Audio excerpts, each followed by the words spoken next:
ফ্যাসিবাদী আমলের গুম খুনের বিচার ত্বরান্বিত করতেই নির্বাচন চায় বিএনপি। মায়ের ডাক আয়োজিত গুম হওয়া ব্যক্তিদের স্মরণে মানববন্ধন এবং প্রদর্শনীর উদ্বোধনী অনুষ্ঠানে একথা বলেছেন বিএনপি মহাসচিব মির্জা ফখরুল ইসলাম আলমগীর। দাবি জানান বিগত গুমের জন্য শেখ হাসিনার সর্বোচ্চ বিচারের।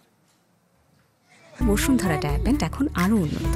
এই hot air through top sheet দ্রুত শোষণ করে সোনামণিকে দেয় কোমল অনুভূতি। আমি জানি না আমার বাবা এখনো বেঁচে আছে কিনা, কিন্তু আমি আমার বাবাকে ফেরত চাই। আমি আমার বাবাকে জড়িয়ে ধরতে চাই। 2013 সালের 2 ডিসেম্বর রাজধানীর শাহবাগ থেকে নিখোঁজ হন বংশাল থানা ছাত্রদল নেতা পারভেজ হোসেন। এক যুগেরও বেশি সময় পর রাস্তায় দাঁড়িয়ে বাবাকে ফিরে পাওয়ার আকুতি কন্যা আদিবা ইসলাম রিধির। শুধু রিধি নয়, কেউ এসেছেন বাবা, কেউ ভাই বা স্বামীকে ফিরিয়ে দেওয়ার আহ্বান জানাতে। আমি মরার আগে যেন আমার সন্তানের ডাক, মা ডাকটা শুনে মরতে পারি, এইটুকু আমার পাওনা।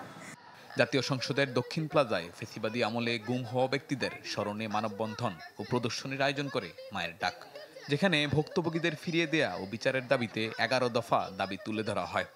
আন্তর্জাতিক কারিগরি সহায়তার মাধ্যমে আমাদের বাংলাদেশের ফরেনসিক আইনগত তদন্ত সংক্রান্ত সক্ষমতা জোরদার করতে হবে, যাতে বিচার প্রমাণ নির্ভর ও ভুক্তভোগী কেন্দ্রিক হয়। অনুষ্ঠানে বক্তব্যের শুরুতে আবেগ আপ্লুত হয়ে পড়েন বিএনপি মহাসচিব। যে আমি আমার বাবার হাত ধরে স্কুলে যেতে চাই, আমি ঈদের মাঠে যেতে চাই। একজন পিতা হয়ে আমরা সেই কষ্ট এখনো বলতে পারি না। দলটি সবসময় নির্যাতিতদের পাশে রয়েছে জানিয়ে তিনি বলেন, বিএনপি নির্বাচন চায় বিগত সময়ের গুম খুনের বিচার ত্বরান্বিত করার জন্য। সুতরাং এই কথা ভাবাটাও ভুল হবে যে বিএনপি এই বিষয়গুলোকে এড়িয়ে যাবে। বিএনপি নির্বাচন অবশ্যই চায়, সেই নির্বাচন চায় এই বিচারকে নিশ্চিত করার জন্য, বিচারগুলোকে ত্বরান্বিত করার জন্য। গুম হওয়া পরিবারের সদস্যদের কান্না বন্ধে সরকার ব্যর্থ হয়েছে বলে অভিযোগ করেন মির্জা ফখরুল। দাবি জানান বিগত গুমের জন্য শেখ হাসিনার সর্বোচ্চ বিচারের।